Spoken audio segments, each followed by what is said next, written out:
actually having an opponent. Well, yes, but you know what? I'll take the week off. We're going to look at... You didn't take a week off. No, I mean the 49ers. I know what you meant. Yeah. I was giving you a hard time. I'm going to enjoy That's what that. I'm here for. Yeah, well, this just it. You think you'd give me a break, but, I guess not. We're going to get to the playoff games this weekend. We're going to get to some big news in the NFL coaching world. That's going to be the main thrust of the show because it's sort of the end of an era in a lot of ways around the National Football League. And obviously, we'll talk about what is going on with the 49ers because people are sniffing around that staff as well. We're going to get into all of that. Before we do, however, just want to give a shout out to our YouTube channel partners, Community Tree Service LLC. We're very excited to have them as friends of the show.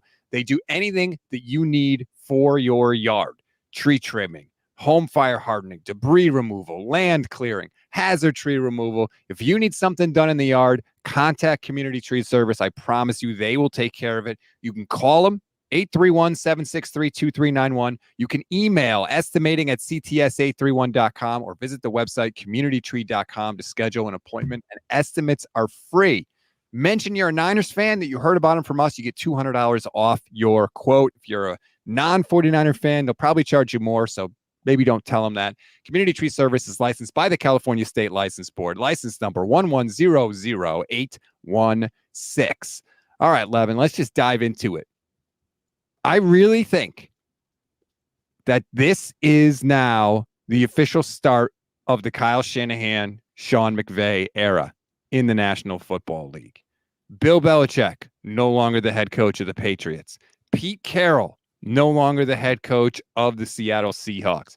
There are rumors Mike Tomlin may be stepping down at the end of the season. We don't know what's going to happen with Mike McCarthy in Dallas. There's rumors that he could get canned if the Cowboys don't win the Super Bowl. I think this is it. McVay and Shanahan are the longest tenured coaches in the NFC right now. I think it's our time. Well, one, let's hope, because currently it's McVay's league because he actually won a Super Bowl. So Kyle Shanahan has to win one in order to make that a thing, right? So if Kyle Shanahan wins this year, then that becomes a thing. If, say, Harbaugh wins his second one, then I would argue that it's the Andy Reid, John Harbaugh league, because those two would become – Andy Reid's already there, but I think John Harbaugh, if he wins a second Super Bowl, there becomes a conversation of, all right, how high does he rank amongst all time? He gets into that all-time conversation because he's been around like 15 years and it'd be multiple Super Bowls. So it's a swing a year. It's one of those years where it's almost like when last year when Tom Brady retired. All right, now we have this transition period of who's going to step up and be the face of the league. What is happening right now? I don't know. Happy what is happening? Birthday! Michelle Majuk is here. Michelle, what is going on? Well, you're crashing the show? I'm crashing your birthday party. Did you? I told you I had to send a text. You planned this. How old are you now, old man? 39 years old today. Yeah, you're officially a year older than me again. You still got one more year to call yourself young. Yeah, that's what everybody's saying. My aunt was like, "Oh, you're young for one more year." Like, damn, that's it. That's all I get is that one more year. It is. So, did you already talk about what you're doing for your birthday today? No, I'm not doing anything today. Why not? Didn't you say last week on the Gold Digger show that everything has to be about you on your birthday? And yes, I like people to make a big deal on my birthday. I've been checking my Facebook page. People have been sending me messages. I love it. I love that it is my birthday. Don't get your hopes up about me on Facebook. I'll just say that. Yeah, don't worry. I made a policy a long time ago in college. It's like, all right, I have almost a friend every single day that has a birthday. I'm not doing this every day. I'll just not do anybody so that I don't get people going, well, you send him a message, not me. We're going. Levin, you kind of look like you're wearing an apron. An apron? Yeah. Show the people what shirt you're wearing. I guarantee Michelle has no idea who's on that shirt. Oh, well, I didn't see the whole thing. Isn't that like a Looney Tune guy? I regret sending the link to you now. It's Darkwing Duck. Come on. You don't know. That's a Looney Tune. No, it's not. It's a Disney show from the 90s.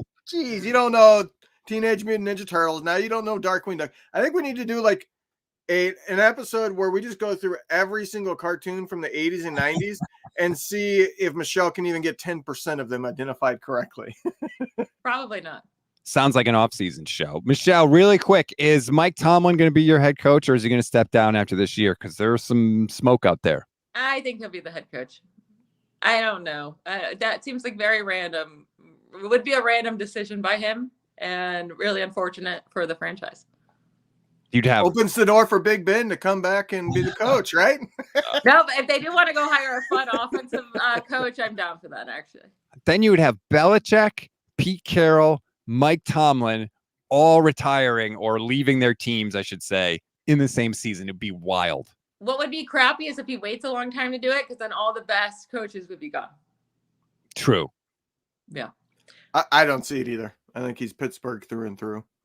I'll let you guys finish your show, but I just wanted to come on and say happy birthday to my bestie. Thank you, Michelle. Good to see your face. Bye, guys. I'll talk to you tomorrow. Bye. You jerk. You planned that from the beginning. Yeah, I heard your show last Friday. And I was like, all right, I should invite Michelle on. And then I was sitting here and I was like, you ready to go live? And as soon as I asked you that, it dawned on me, wait, Rob sends the link every time to Michelle. She doesn't have the login like I do because she doesn't do any shows like on her own, like when I was doing a few in the early days. So yeah, I realized, wait, I got to send her a text with the link. Otherwise she'll never get in here. I really should have picked up on that. Joey Rose says, oh man, can we get a Michelle and Levin podcast? Oh, maybe. Roger says Kyle Shanahan needs a ring to be mentioned in that group of coaches.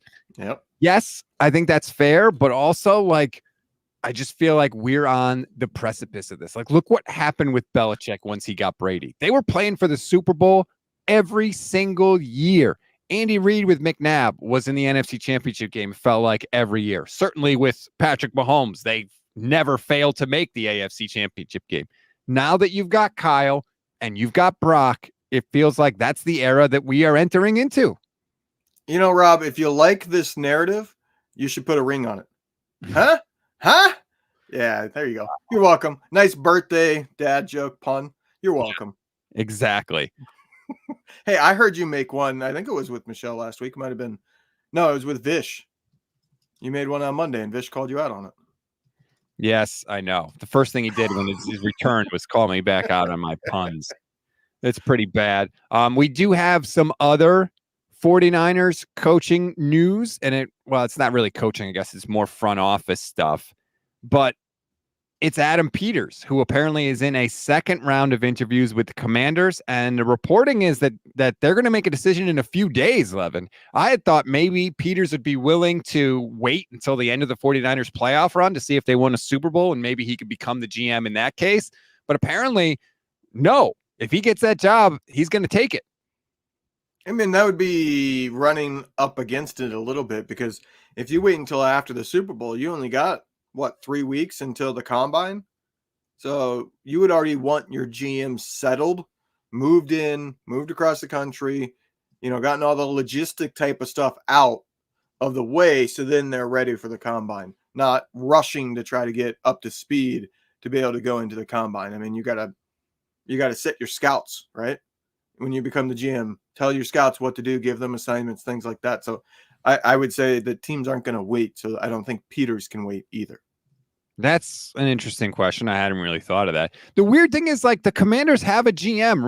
Martin Mayhew, is there now as the general manager. That seems like an odd situation. Don't you think that would be awkward? Oh, hey, Martin. Hi, Adam. Like, they know each other. And maybe Adam Peters would be willing to keep him on board. Maybe. It just seems weird. I mean, I guess it's either that or maybe Adams goes there and Martin swaps places with him and comes back to the 49ers.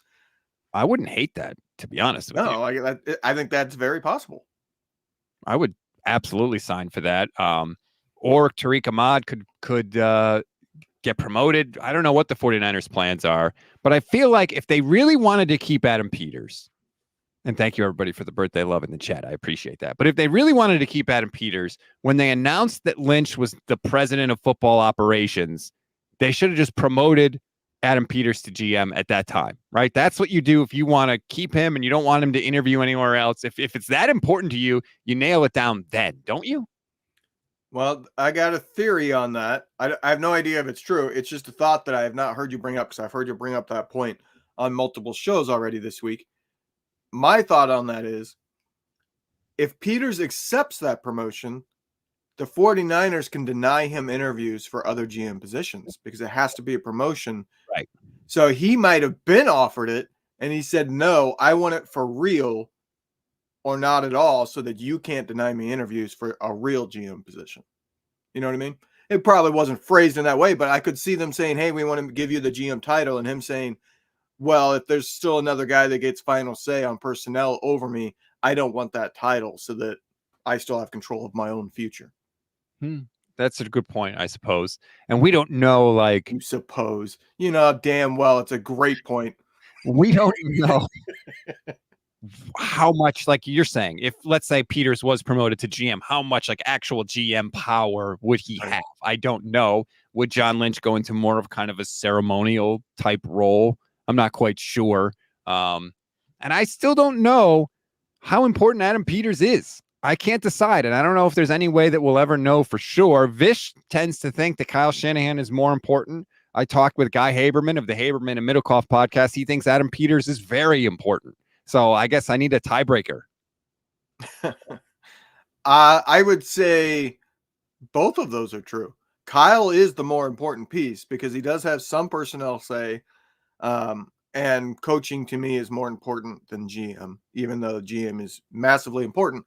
But I would say that Adam Peters is super important because I think he does most of the oversees most of the scouting and makes the final decisions on.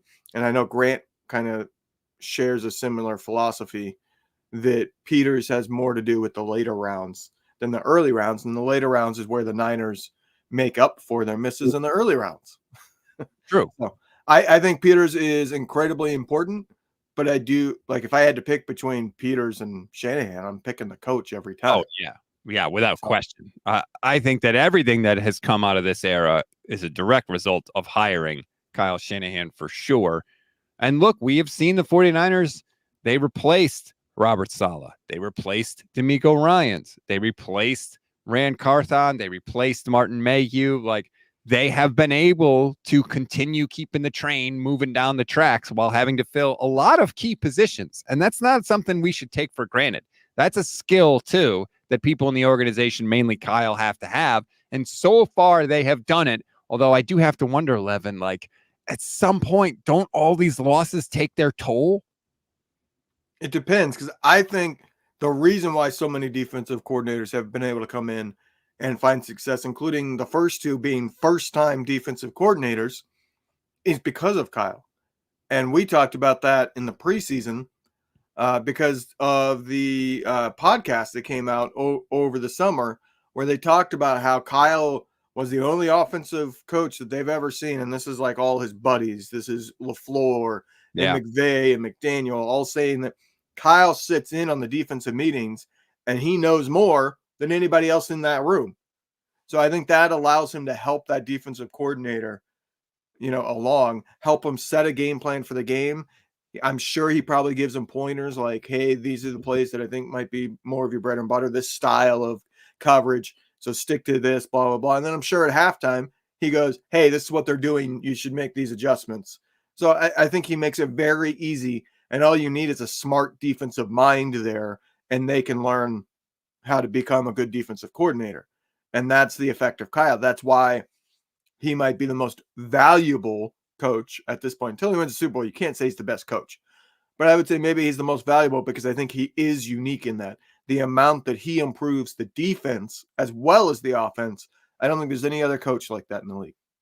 And it has to do, like you said, with how he came up in the profession. It's a really good idea by him, by the way. If I was a young coach, I would absolutely steal that idea. Go sit in the opposite side of the ball's meeting room. Learn what they learn how they think, so then you can destroy them when the time comes. I mean, there have been some people that would be able to do that because they made a switch at some point in their career. Right. I actually was listening to our competitor Locked On. They talked about Bobby Slowick. And one of the aspects that's attractive to him being a head coach is the fact that he came up as a defensive coach. His father was an NFL defensive coach. he knew that side of the ball, but then in 2019, he transitioned to the offense with the 49ers, and now he's considered like the next young offensive mind out of that whole Shanahan tree. But he actually had a background in defense, so he knows both sides. And he's had a couple of interview requests as well. I can't remember the teams off the top of my head, but I have seen that.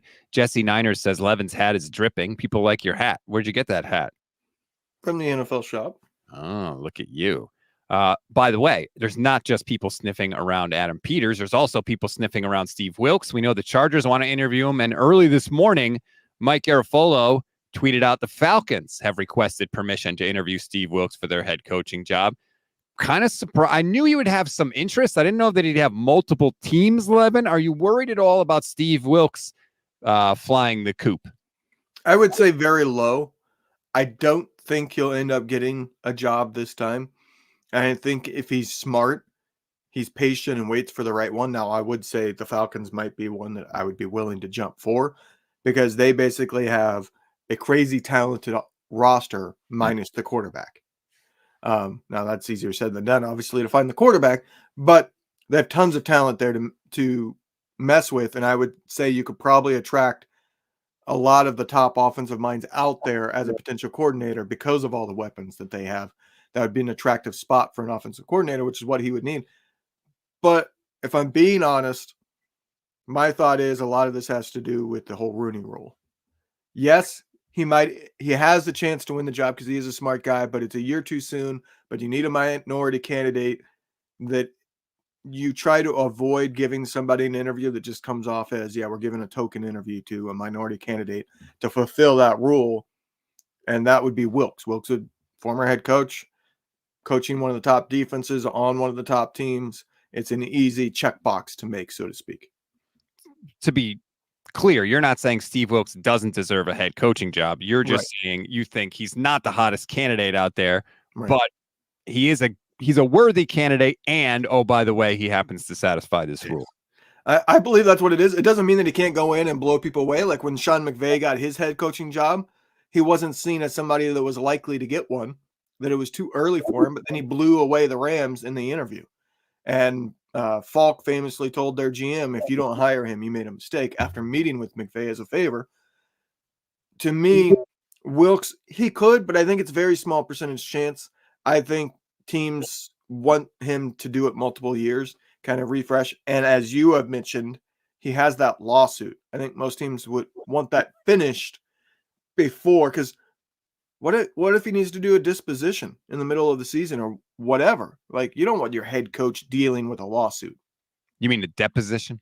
Deposition, sorry. What did I say? Disposition. That's a different thing. Yes, it is. Well, here's the other thing, and I don't really know what to do with. And we saw this with D'Amico Ryans, right? D'Amico left to go to Houston, and he took Bobby Slowick with him. Yeah. Steve Wilks has no defensive staff. He had to work with a defensive staff that was already here. He doesn't have the ties to these coaches necessarily that somebody else might. If he does leave to become a head coach, I don't know who he would take with him. That might not be necessarily as damaging as it normally is when somebody from your staff gets poached. That is true, and it's an interesting aspect. That weighs very heavy in these interviews. From everything I've heard from former GMs, former coaches, they all talk about who you can have as your staff is a big determining factor on whether or not you get the job. Because when you go into these interviews, they go, okay, who's going to be on your staff? And you have to present, these are the people that will be on my staff, that can be my offensive coordinator, can be my defensive coordinator. And if they don't like them, you're not getting that job. So I think that is an interesting aspect. And along those lines, I did like this comment here from Darryl McDougall, saying, I think Greasy will have an opportunity to be a coach or an OC somewhere within the next 2 years. Maybe if Wilks leaves, he takes him as an OC. That'd be interesting. And look, they talk about it. I think it was Bobby Slowick who said, like, D'Amico Ryans was telling him last year, hey, if I get a job, would you come with me? Like, you talk about it. And usually, from what I've heard, when you go to these coaching interviews, you have to have like a book. And it's like a book of your philosophy, and it has your staff in it. Like, teams want to know, who are you getting? It's not just, oh, we'll hire you and then you figure it out. Like, a lot of this stuff is set up at it. That's why people always talk about, was this defensive coordinator or offensive coordinator distracted by the head coaching process? Because it's not just like, hey, you go talk about football. You got to have this stuff lined up. You got to make a presentation. Like, it takes time out of your day to prepare, which, by the way, it's awesome that Wilks can do all this on the bye week. It's fantastic. So that's good news from a 49ers perspective. Yeah. Before we get off the topic, I want to say, like, a storyline that would be fascinating to me. I don't know that I would actually want to see it because it means the 49ers have to replace a bunch of people again. But what if Wilks gets a head coaching job, brings Greasy as his offensive coordinator, and they go out and trade for Trey Lance? Wilks. Well, the team that they go to. That would be a fascinating storyline that obviously we would be involved with and talk to death. But that's just like a fascinating possibility. You know what I mean? Like, part of me wants to see it just to see what happens with that in the crazy storyline that it would present. But then I don't want to see it because it means we have to get another defensive coordinator and we have to replace Greasy, who is clearly doing a fantastic job at developing quarterbacks because you got Purdy. Well, some people thought that Houston might go that route, maybe trade for Lance and then do other stuff with their picks. Obviously, they didn't do that, and clearly they made the right choice. CJ Stroud looks fantastic. That'd be an interesting thing. The one comforting thing for me is that if Greasy did leave, like we talked about, it's Kyle. It's Kyle's offense. Like, because what you want for your young quarterback is stability. You want things to stay the same so that he doesn't have to learn a new system, that he can just continue to grow in the system that is there. And Brock himself has talked about, where he's better in this system year 1 to year 2. So you want things to stay the same. And that's the benefit of having your head coach be your offensive coordinator. No matter who comes and goes on the offensive staff, it's Kyle. And so Brock is not going to have that development slowed or delayed or anything.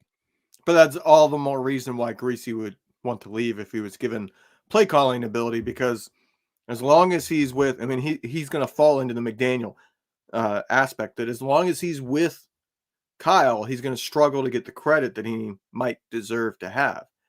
And even if he gets the offensive coordinator title, there's still going to be a question of how much is it really him. Now, McDaniel was able to overcome that. That doesn't mean the next person in line will. True. That's a good point. And I don't know if Greasy wants to be anything more than a quarterback coach. That's the other part of it. Remember, he almost didn't come back. Like, he was maybe considering, just spending time with the family, doing whatever. Obviously, he came back and maybe his preferences have changed. I have no idea.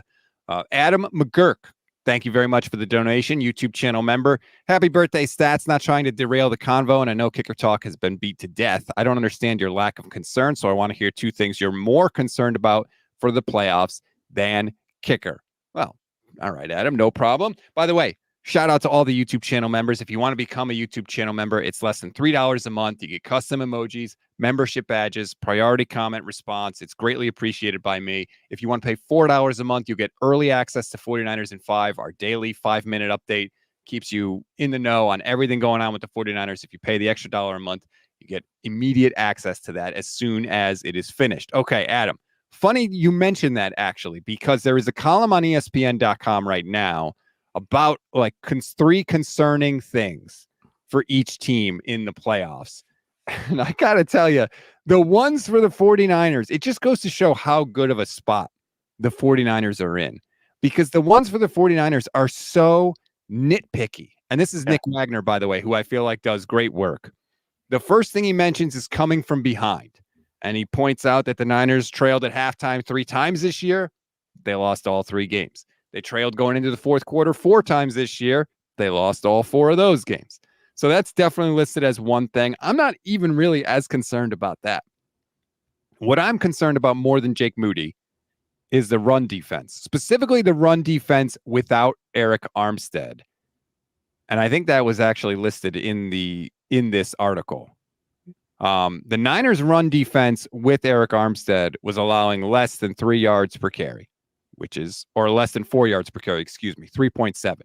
Without Eric Armstead, they were allowing 4.5 yards per carry.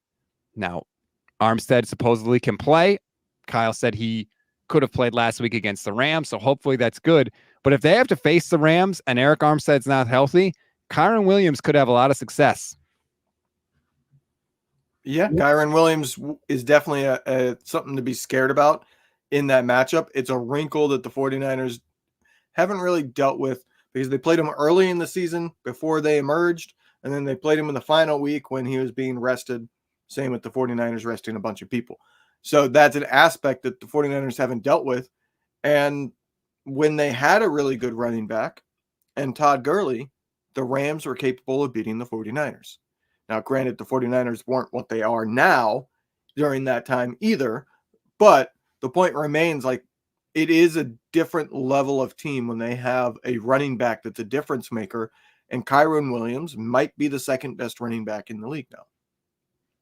I am also concerned about the special teams, mainly punt and kickoff returns, punt and kickoff coverage. Now, the good news there is, one, it looks like Ray McLeod's going to be back, which apparently he had like 2 or 3 broken ribs earlier in the year. Ouch. And 2, the Niners have opened the window on Oren Burks, who is a phenomenal. Hold on. Is it Oren Burks or is it George Odom? For some reason, I get those two George confused. Odom, I believe. Yeah, Oren Burks is the third linebacker, essentially. For some reason, in my head, I conflate those two people. They're separate people. Yeah, you're a moron. We get it. We know this. Well established. Odom, I believe, is still tied for the team leading in special teams tackles, as I skip right past that insult on my birthday. Getting him back would really calm those concerns for me, because the Niners themselves were concerned about their kickoff coverage unit. It's why they told Jake Moody to keep kicking everything through the end zone. Right. And they should keep doing that. We've had this conversation privately and on the channel pretty much every single week. Never, ever kick off so that the other team can return it. There is zero reason to do it. The 4 to 5 yards you might gain in field position from tackling them at the 20 is not worth it. There is zero reason to ever allow another team to have a return in the league with the changes that they made. Like, zero. Just don't do it. I completely agree with you, and I hope they do stick with that. Chris Waddell says, all I know is please keep Jim Harbaugh away from the Seahawks. Do not want him in our division, turning them into tough as nails franchise. I will say this. I do think there's some part of Jim Harbaugh that likes the idea of, 1, coming back and playing his old team, 2, coming back for the Seahawks and playing his old team. And he could sort of, in a way, stick it to Jed York and Pete Carroll at the same time. I was going to say 3, stick it to Pete Carroll. Those two had the rivalry when they were both in the then Pac-10, became Pac-12, and now nothing. You're welcome. I know we probably have a lot of Pac-12 people out there. I'm not one of them. So, yeah, I'm going to mention the Pac-12 no longer exists. Right. R.I.P. But, yes, they had a big rivalry. They hated each other. And it's funny because they almost look in the mirror at each other. They're both, while in college, like, hey, we're going to cheat to win. And if it comes back, I'm going to jump to the NFL. Well, they had the same MO, you know, and they're both highly successful. Chris also says, Levin, you're the cool stats research guy. Is there a site that lists how many tackles Warner has missed? Just curious. I believe if you dig far enough, Pro Football Reference does list that to the individual. I know they're listed by team. All I'll say on missed tackles, I don't value it at all when it comes to the individual because it is widely subjective. And if you go to different sites, they will be massively different on who got the missed tackle. And even if you look at the team missed tackles, like the PFF missed tackles and the Pro Football Reference missed tackles are a lot of times wildly different. There was a point when we had all the missed tackles in those back-to-back weeks and that became a big topic of conversation. The 49ers on Pro Football Reference were number 2 in the league for the least missed tackles. It's like, no, I don't think so. So I will say that, like, I don't value the missed tackles statistic because I don't think that there's any consistency in what they deem a missed tackle. Kind of like wide receiver drops in that way. Wide receiver drops it a little bit better, but it's highly subjective. And there's plenty of times where a ball clangs off a wide receiver's, both his palms hit the ball and they don't give it a drop because, oh, well, I deemed he had to reach a little too far. So I'm not considering that. You're right. It's just not consistent enough. The other part of it too is, and it's almost like errors in baseball, right? Like if you're a shortstop who has no range, you might not have a lot of errors because you can't get close enough to the ball to make an error on it. Whereas someone who has more range could have more errors because they're able to actually get to balls that worse fielders can't get to. It's the same thing with Fred Warner in football. he's so fast and so rangy that he can get close to a lot of ball carriers that most inside linebackers can't get to. So he might attempt a tackle, whereas somebody else who's slower or not as good at reading the offense doesn't even get there, so they don't get the missed tackle. That doesn't excuse everything, of course, but it's hard to know the context when you just see the raw number. Right, and that is a good point. I had never actually kind of put it in those terms in my mind, that there's a lot of what looks like a missed tackle from Fred Warner where it's just him barely getting there and getting an arm reached out on the guy that pretty much every other middle linebacker in the league, other than maybe Greenlaw, wouldn't even get the arm there. Like, they would just be continuing to chase from behind because they never got there in time to even make an attempt. It's almost like you forgot I make so many good points on this show. I wouldn't say so many. See, if you just said you made good points, I could agree with you. But then you had to put the so many in there, and it's like, all right, nah, I don't think so. Chris says missed tackles are similar to pressures. They're different everywhere. Yes, they are. When you look at the playoff schedule this weekend, what is the game that you are like going to be locked in on? You talked about it yesterday with Grant. Green Bay, Dallas. I would argue those are the two teams I'm most worried about playing, too. Not the Rams. Green Bay and Rams are close. It comes down to familiarity. And to me, I'm more confident in the 49ers because of Kyle Shanahan. The more they've played a team, the more familiar they are with them. The 49ers haven't played Green Bay with Jordan Love. Jordan Love has an ability to run that Matt Stafford doesn't. Now, I would argue that the run game is a lot better for the Rams. And I would argue McVay is head and shoulders above LaFleur. Like, I feel like it's Kyle Shanahan, slightly below is McVay, and then way down here is everybody else in that tree like LaFleur. So that's why, like, Green Bay scares me a little bit just because of not knowing them and them having a quarterback who can run. Now, their wide receivers are not good, so I'm not overly worried. It's not like I'm hugely scared, but I feel like them and the Rams are kind of on the same level. The Cowboys are the team I least want to play just because they have the highest potential. Like, they have the most talent, and like Parsons could finally have a game where they go, you know, we're going to move him away from Trent Williams, and then suddenly Parsons goes off. You know, there's this mute button thing that you could hit. God, man, every show. Do you do that with anybody else and you just cut it out of the podcast version? No, because my other co-hosts don't ramble the way you do, so I don't have to while you're talking. Don't make so many good points is what it is. The Packers, I agree, like Jordan Love is a legitimate quarterback, I think, and could pose some issues, but their defense is so bad. Like, I have no worry. Yeah. Literally, if the 49ers played the Packers, they might score every time. And there's no way Jordan Love is going to score every time. So, yes, Jordan Love, you know, there's some fear. Not fear, but there's some unknown there. But the Packers defense, I'm not worried about. The Cowboys, I don't know. I give Green Bay a real shot tonight. Like, there is a legitimate chance that we go into the divisional round where the Cowboys are gone and the Rams are gone. And if and the Eagles could be gone too, which is like, that's a legitimate thing. That's not like the craziest thought in the whole world. And I feel like 3 weeks ago, it would have been. Yeah. I definitely would say, like, it would just be a continuation of what we've seen over the last month, where every single thing the 49ers have needed to happen has happened. Like, when we were in the bye week, who would have thought 12-5 would get the 49ers the 1 seed? I would have never thought that was. I would have put the percentage chance of that happening at 0% at that point, because the Eagles look like world beaters. The Cowboys were still looking pretty good. And Detroit was still winning a bunch of games. I would have thought there's no way all of those teams falter and five losses can get you the 1 seed. It's a good point. I didn't go back and think of that, but a lot of things have come up sevens for the 49ers this year, from Brock's recovery to the injury issues. I mean, they've had some injury issues, but correct me if I'm wrong, Levin, they haven't had this amount of health at this point in the season maybe in the Shanahan era. I feel like this is as healthy as they've been going into the playoffs. Especially if Armstead comes back. Like, that would mean what? The only major injury that they would have would be Hufanga.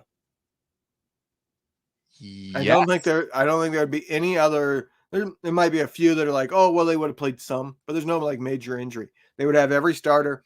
They would have even most of the backups to that starter. And I hate to bag on a guy that's hurt, but have we missed Hufanga at all? It's Jair Brown has been fantastic filling in for him. He's been as good as you could hope. Like, there hasn't been an instant reaction or a game where we're sitting here being like, man, if they just had Hufanga, they would have made that play. Like, no, he's been solid. Yeah, and Tashawn Gibson had a phenomenal season as the other safety. Like, he wasn't targeted much, but if I remember correctly, and this changed a little bit in the last few weeks, I think he was third in the NFL for all safeties in terms of lowest rating allowed when targeted.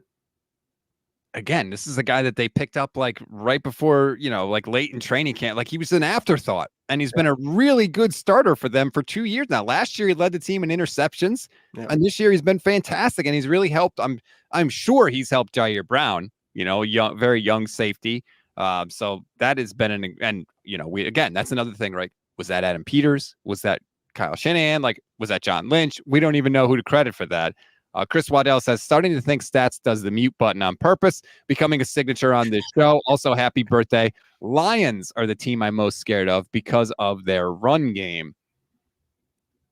Yeah. I'm not scared of them because Goff will screw it up. But the Gibbs-Montgomery combination, like, that is a tough thing to handle. Like, Gibbs is one of the few running backs in this league that if you give him the ball, you might see him make 4 guys miss and run for an 80-yard touchdown. Those are the guys that scare me the most in the play. That's what Lamar is, right? Like, Can just do it himself. Because I don't think the Niners are going to get out-schemed at this point, but there are those guys. I do think the Lions, the Niners would be able to move the ball in the Lions' defense. Yeah. I feel confident about that. Glass City says, let's see if Tig, Jair Brown, if you don't know, his nickname is Tig. Let's see if he shows up in the playoffs. It's a totally different atmosphere. He's still a rookie. OCs will attack his way.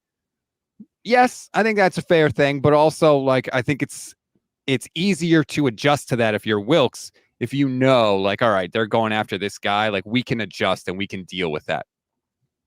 And it's not like he can make any bigger of a screw up than what one of his predecessors did in the playoffs. So, like, how bad can it get? He's not going to drop a game-winning interception that literally hits him in the chest. I mean, there was like 90 seconds left in that game. Or no, there was way more than 90 seconds. What am I talking about? I think there was 4 or 5 minutes. Yeah. Yeah. But thanks for bringing that up on my birthday. I really do appreciate that. Well, we're talking about the Rams. You don't think that it's going to be brought up? I suppose. Like, that's one of the reasons why I'm not overly scared of the Rams. Stafford will make that throw every single game. It's just up to the defense to catch it. Stafford is a massive turnover machine. Does he make crazy good passes that mostly make up for that? Absolutely. But he will give the defense the chance at interceptions. And this defense, the last 2 years, has been the best in the league at getting interceptions. So I feel like I'm not overly scared because the Rams will turn the ball over when they play the 49ers. And I feel like if you turn the ball over against this 49ers team, you can't win. Assuming the 49ers are also not turning the ball over. Well, yes, but they've had, 2 games where they turned the ball over a bunch of times this season. I just feel like if you give this offense extra chances, they're going to have over 30 points. I would agree. That's what they have shown so far. But again, we don't even know. Like, I really think we could go into the second round playing Tampa Bay. I don't think that's like totally out of the question, which is crazy to think. But there's a lot of permutations of the schedule that work out to the 49ers. And if they go into the playoffs playing Tampa Bay, how good would you feel? They could have their little tune-up playoff game against the Bucs, not even need to play their best game, destroy them in the divisional round, and then you go into the championship game relatively rested. You've there's no rust because you've worked through that in the game before. And then it's like, holy crap, full speed ahead. How worried am I going to be? I'm not going to be worried about playing any of these teams. Like I feel like that should be clear, and I think you feel the same way. We're not worried about playing any of the teams. There's just a few teams that have a certain aspect to them that's like, okay, that could rear its head. That could be something that the 49ers struggle with. So I have a little bit of being scared of them, but I'm not going to feel, sitting on the edge of my seat in any of these games. I might get to that point depending on how the game goes, but they could play any team in the second round, and I'm going to be crazy confident they're going to win. Captain T. Morgan says, happy birthday, Stats. 39 is the new 29 Bang Bang Niner game, and go Big Red Levin. Big Red? I don't know. I haven't heard that one before. Oh, I know I know. We can ban that guy. He's talking about Nebraska because they upset my number one Purdue Boilermakers. Big Captain, Red. You're always welcome here, Captain. Thank you very much. It's probably the guy that got after me on Twitter. Aha. Any fear or worry or hesitation about Brock Purdy? I know he played in 2 playoff games last year, but he's still a relatively inexperienced quarterback in the playoffs. Or do you think like, hey, he worked through any of that stuff last year? Yeah, I'm not worried about it. The last year gives me more confidence, but he's also, and we talked about that going into last year's playoffs. Yes. He's the type of person that you don't really have that concern. There's only one time in his entire career that I felt like I see a little bit of that deer in the headlights, like he's a little bit overwhelmed, and that was the Ravens game. And I think that look was more about like he couldn't believe he kept turning the ball over. Not so much I have no idea what's going on here. I'm confused. You know what I mean? And I feel like a lot of young quarterbacks, when they get into the playoffs and they face these crazy defenses, they get overwhelmed and they're like, I have no clue what's going on. I'm lost. I don't see that coming from him. I can't picture that, because even if that was the case, I feel like he would go to the sideline and he would talk to Greasy and he would talk to Kyle, specifically Kyle, because we've seen sometimes Kyle will talk to Brock and not even really be watching what's going on in the field defensively. I feel like Kyle would just pull him to the side and be like, here's what they're doing, and here's how we're going to fix it. Here's how we're going to adjust. What Brock said after the Ravens game about getting caught up in the moment, that to me is something that maybe could have happened in the playoffs, but I feel like because it happened in the regular season, he went through it, he recognized it. I feel like that kind of really lessens the chance that would happen again. Yeah, he fell into the gunslinger mentality. Oh, I made a mistake. I got to do something special to make up for it. And the lesson out of that is, if you make a mistake, don't try to be special to make up for it. Just do your job, and that will be good enough, because Kyle Shanahan and your supporting cast is great. You will end up scoring the touchdowns, and everybody will forget about that mistake. Right. The way to sort of make up for it is by not doing anything special. That's the benefit of the position that you're in. You don't have to be Superman. You don't have to make a big throw. Just do the regular stuff and you will get the result, like you said, the touchdown, the points that you want. Coordinated. Sing the Scrubs theme song to yourself. Do you know that reference? I'm no Superman. There you go. I love Scrubs. How dare you question Scrubs was like my show. Like, oh, I've had a bad day. I just want to laugh. Yeah. Let me throw on Scrubs. Coordinated Ace 5 on Twitch. Shout out to everybody on Twitch. Says no concerns about Brock. He learned and adapted. If given an opportunity, he has proven he will take it and execute. That has been the thing that you've loved about Brock, is he sees it, he lets it rip, no fear, and it's worked out beautifully for him, obviously, this year. And hopefully that continues in the playoffs. Twister Chavez says, happy birthday, Stats. I look forward every morning to your 49ers in 5. Thank you. Thank you very much. I appreciate it. M. Plu says, happy birthday, Mr. Guerrera. You spelled Guerrera correctly, too. Bonus points for that. I prefer to think of that name as MP Louie, because it just sounds more fun, but you're probably right. Oh, I'm terrible with the names. I apologize. No. I'm pretty sure Plu, because I have a friend from college whose last name was Plu. So you're probably right. I was just looking at it in the comments before you threw it up. One, he spelled your last name correct, and I know you mentioned that yesterday on the show that somebody actually spelled your name correct. And yeah, I was looking at it going, boy, it would be a lot funnier if his name was MP Louie. I know this is super important to the show, but that is such a pet peeve of mine when people say my name wrong or spell it wrong. And I hate when I do it to other people. And I have a mental block when it comes to Jair Brown. I can't spell his name. I can't do it.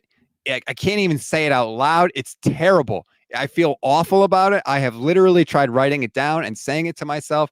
I don't know why. It's something about the J and the A and the apostrophe. It's messing with my brain. I can't get past it. I will say, I don't know if you remember, but when we were newer, I think we were still doing No Huddle on 49ers website. I think I texted you asking, so are you like from Central America or what? Because I thought your last name was Guerrero. Yeah. You're like, no, I'm Italian. And I was like, oh. A lot of people have asked that. Walton101 on Twitch says, birthday tamales to celebrate today. Have a great day. I still haven't had a tamale, and I got to tell you, I have no plans to change that anytime. No, you're going to change that. What you're going to do is you're going to go to Trader Joe's because they do have decent ones. Get the refrigerated ones, not the frozen ones. I would say get the pork ones. Porks are always best, in my opinion. Get some of those. Those are the ones that I typically have in my fridge for when I feel like a tamale. Because so a tamale, it's super easy to eat because it's like surrounded in like a cornmeal. So it's almost like it's even better than a Hot Pocket because it reheats so much faster. But that's kind of like my go-to. I need to eat something quick. It's easy. I don't need a fork for it. And I just heat up a tamale. I wasn't listening to most of that, not going to lie, because I want to get to this comment. Brand New says the Rams are smacking the Niners in the playoffs. I just want to say, are we really sure? Like right now, the Rams have the reputation as like the big bad team, right? Let's go back just quickly and take a look at the Rams, and maybe we can figure some things out. Let me just throw their schedule up on the screen. All right. Here is the Rams schedule. They beat Seattle coming out of the bye. They beat Seattle 17-16. They beat Arizona. They whooped Cleveland, to their credit. They absolutely stomped the Browns. They lost a close game to the Ravens in overtime. Then they beat Washington, New Orleans, New York, and the 49ers in a meaningless game. It's a lot of tomato cans in there, Levin. Are we sure that the Rams are like this big bad team, or have they been playing a bunch of scrubs? They've been playing a bunch of scrubs. The Cleveland win is impressive. I think that was Flacco's first start, if I'm not mistaken. That's before Flacco said, fuck it, I'm just going to throw deep every. Essentially what he's doing. But yeah, they didn't have that impressive, but that's true of every single NFC team other than the 49ers. The Cowboys, who did they beat? Nobody. The Eagles, who did they beat? Nobody. The Rams, nobody. The Bucks, nobody. Nobody's beaten an impressive team other than the 49ers beating all of those teams, essentially. Like, those are the impressive wins in the NFC. Diego says, by the way, I'm Mexican and not really a big tamales fan. There you go. See? Gianni says, happy birthday from Italy. Appreciate you. Love that. Love going international on the program. JM617 says, Rams lost to the Niners, Dallas, Philly, Ravens, and they beat up on little kids. I'm not saying the Rams are a bad team, but I'm just saying, like, people are like, oh, they're going to the playoffs. They're so hot. All this stuff. It's like, maybe, but maybe not. Maybe they're just a slightly above average and not like this big juggernaut. And look, maybe we'll feel differently if they go out and beat the Lions. I don't know. But I know that there is extreme confidence right now with the Rams and their fan base. And I'm saying it might be a little overblown. I mean, it's impressive that they won as many games as they did, having so many road games, because they didn't have a home game. They never have a home game. Every single game gets taken over by the opposing fans. Yeah, true. But I'm going to test your Italian hood right now. You only said Gianni. Pronounce his last name. Pastore. There you go. Okay. I was making sure you were going to say Ray at the end rather than Re, as most American Italians like to say. Dude. I'm just making sure. Levin Black is going to test my Italianness. Hey, I've been in Italy. Thank you very much. Oh, well, you've been in Italy. Yes, I am an expert because I spent a whole 2 weeks in Italy once. I'm an expert on how crappy their training schedule is because nobody in Italy sticks to a schedule. I'll give you that one. Well, okay. I don't really specifically Hey, remember. that's why you misschedule this show all the time. It's the Italian in you. There is a lot of Johnny says excellent pronunciation. There you go. I got you. Don't worry about it. There's a lot of arguing in the chat right now because of brand new, just lobbing out grenades into the chat. Jake Moody will most likely end the season. I've continued. Yeah, with a game-winning kick in the Super Bowl. Thanks. I've continued to say, oh, your wife has chimed in. How rude, Levin. Your wife is Italian. Yeah, she is. Why didn't you mention that? She was on those trains. She knows how miserable it was. Well, because she was with you. Probably had more to do with it than the trains. You know damn well I'm great company. That's why you're back here talking to me multiple times every single week. I don't know that you're great company because I've never actually been in the same room with you. You'll probably be surprised because I'm much more like quiet and laid back when I'm just at home. No, there you go. Also, your wife says these warm chocolate chip cookies are all mine. Oh, we better wrap this shit up. Funny story. My wife and we went to Target yesterday, right? Okay. I went one way with the kid in the cart, went by, saw the like pre-made cookie dough, and I was like, I've been craving chocolate chip cookies. I'm grabbing a chocolate chip cookie dough bin. I grab it. I put it in the cart. I go around the corner to a different aisle.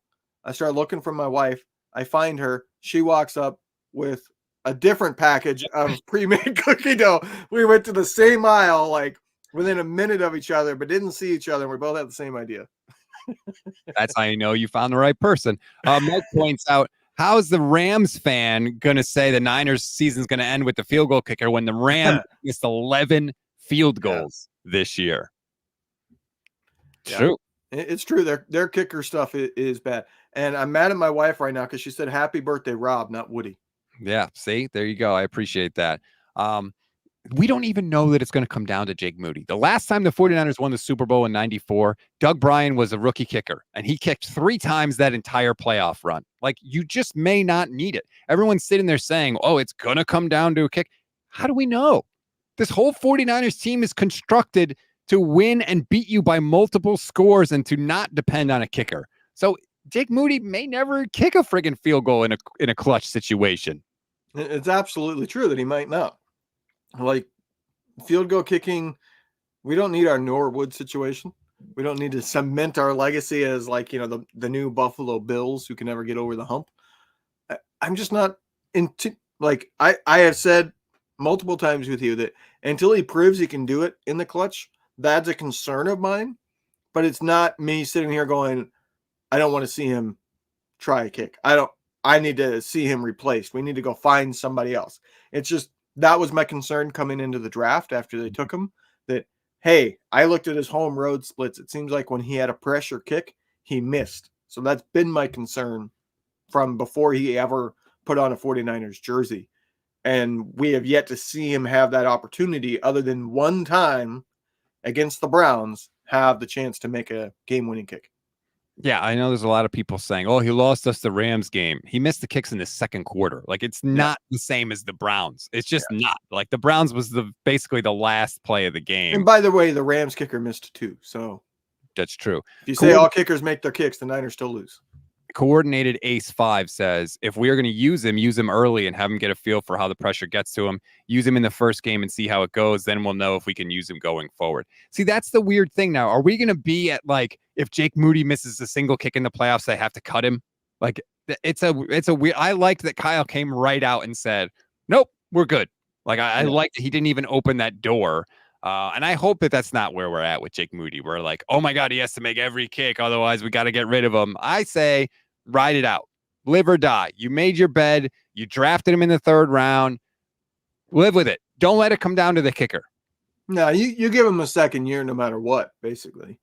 I mean, if he goes out and has like a crazy bad playoff game where he's like 0 for 5 because the 49ers kept needing to go for the field goal for whatever reason, then maybe you'll bring somebody in to compete with him. in the offseason, because an 0-for-5 playoff game might destroy your confidence, and you don't want to count on that. And you would be able to know in like the preseason, all right, this guy's toast. You know what I mean? And that has happened. Like Mike Vanderjagt of the Colts from back in the day, he was the most accurate kicker of all time. He missed a game-winning field goal in the playoffs. He couldn't take the criticism that came with that. He went off on some fans in the offseason. He came back. He had a horrendous year, and he was never heard from again. He went from the most accurate kicker ever, and he was like a solid decade into his career, to being done because he couldn't handle that he missed a kick in the playoffs. I believe Peyton Manning once referred to him as our idiot liquored up kicker. Yep. Albert Soto says if Moody does win the game for us, they better have the same energy towards him. Right. That's the other thing too, right? What if he does? I mean, that's why I'm not as worried about it as other people. Juan Torres says NFL script: Stafford versus Lions, McCarthy versus Green Bay, Tyreek versus Chiefs. Yes, the storylines for the opening round are ridiculous with how they line up. If the NFL just falls into these things. Well, I mean, so many people have played for multiple teams or coached multiple teams. You're going to find some storylines. There's all kinds of different possibilities. There's storylines that can happen in the second round that are the same. I've already seen some conspiracy theories that, these teams are going to win so that they can have this matchup in the second round. Okay. Well, I'm trying to think off the top of my head. I mean, I'm sure there are, but like the Stafford Goff thing, first of all, it's Stafford's first time back in Detroit. Yeah. He was traded for Goff, who he's now playing against. Like that one really lines up more than any. And Kelly Stafford is stoking the flames by sticking her nose into the NFL and speaking up. Well, so apparently there are some Lions fans that are trying to stop other fans from wearing Stafford jerseys. As they should. That would be like the 49ers playing the Chiefs in the playoffs and a bunch of 49er fans showing up in Joe Montana jerseys. You know what I mean? No. If they had played each other in the Super Bowl and there was any 49ers fan wearing a Joe Montana jersey when the Chiefs had Montana, that would have been like, what the heck are you doing? I could understand fans that wanted to do it because Matthew Stafford was the only good thing about the Lions for a really long time. And I understand Kelly Stafford being mad about it. Honestly, I kind of get both sides, which is rare for me. I usually don't sit on the fence. I think that's pretty honest. If I were a Lions fan, I would cheer my head off for Matthew Stafford until the game started. Yeah, I think you give him an ovation. Yes, and then that's it. I think, you should cheer him. I mean, he's the best quarterback you've ever had. But once the game starts, you want him to fail. You want him to throw 4 picks. Like that. And after the game, you can cheer him again. But in that 60 minutes, there are no friends, So that's what I would do if I was a Lions fan. But one last question before we go. Are you going to order Peacock to watch Dolphins Chiefs? I already have it. There's already been NFL games on Peacock exclusively. So, yeah, I already have it because I'm an NFL junkie. If there's a game on, I want to be able to watch it. That's why I've had Sunday Ticket every year for a decade now, because I need to watch. If there's a game I'm interested in, I want to be able to watch it. Man, I'm not a Peacock member, and I ain't ordering it. I'll find another way to watch it, but I ain't ordering it. No way. Forget that, NFL. What are we going to make this pay-per-view? Get the hell out of here. I'm not doing it. I get Peacock for $2 a month. So, ooh, how do you do that? Because I'm a college student again. All right. That just ruined my day. Thanks, everybody. Enjoy the rest of your Thursday. Please rate, review, and follow the Gold Standard Podcast Network. Like and subscribe to the YouTube channel. We just went over 2 million views for the YouTube channel, which is absolutely incredible. Thank you so much, everybody. We just started this thing almost a year ago. In about a week, it'll be a year where we really started to produce content on the channel, because that's when I got laid off from SB Nation. So to have 2 million views in the span of a year is insane. And we had 1 million a month and a half ago. So we gained 1 million views, in a very, very short amount of time. And that's a credit to everybody out there. So thank you for the support. Yeah, it's nice to be able to do this. It's nice that there's a while there that I thought, boy, I might not have a podcast anymore. I might not have that outlet to me. I know the stakes were a little bit higher for you than that. But yeah, like last end of January, I was thinking, well, damn, I'm not gonna have that outlet anymore. And since then, we've been on 95.7 The Game, and we've got the YouTube channel up and running, the podcast. We've had almost 3 million downloads of the podcast in 2023. So thank you so much, everybody. I literally could not live. I could not put food on the table for my family without you. And I promise I will never, ever, ever take that for granted. So we appreciate all the support. And I won't let them. That's what I'm here for. Yes. Gotta keep them humble. And also, we are going to do a show on Sunday, even though the 49ers don't play. Levin, and you're going to do a show with me, right? Hold on. Because we've gone back and forth. Our plan was to do a show after the games once we knew the opponent, but we had forgotten there's a Monday game. And it so happens they chose the Monday game to be a game that could very much decide who the 49ers play. So we're just going to do it Sunday with that game pending, or are we going to do it Monday after we know? I think we should do it Sunday because, for example, if the Packers beat the Cowboys on Sunday, they're playing the Packers. We will know. And if the Rams beat the Lions, they're playing the Rams. So we may know on Sunday who the 49ers are going to play. So I think we should do it Sunday. Okay. Fine by me. I just might as well talk it out so that everybody knows. There you go. So we're going to do a show. We'll react to everything that goes on. And of course, hopefully by then we'll know who and honestly, if we don't know, and you're telling me then the 49ers could likely play the friggin' Bucks or the Eagles, like, yes, please sign me up for that too. So Sunday will be a fun day for all of us. Thank you, Brand New, for the donation and the birthday wishes. I appreciate it. Have a good rest of your Thursday, everybody. We'll talk to you soon.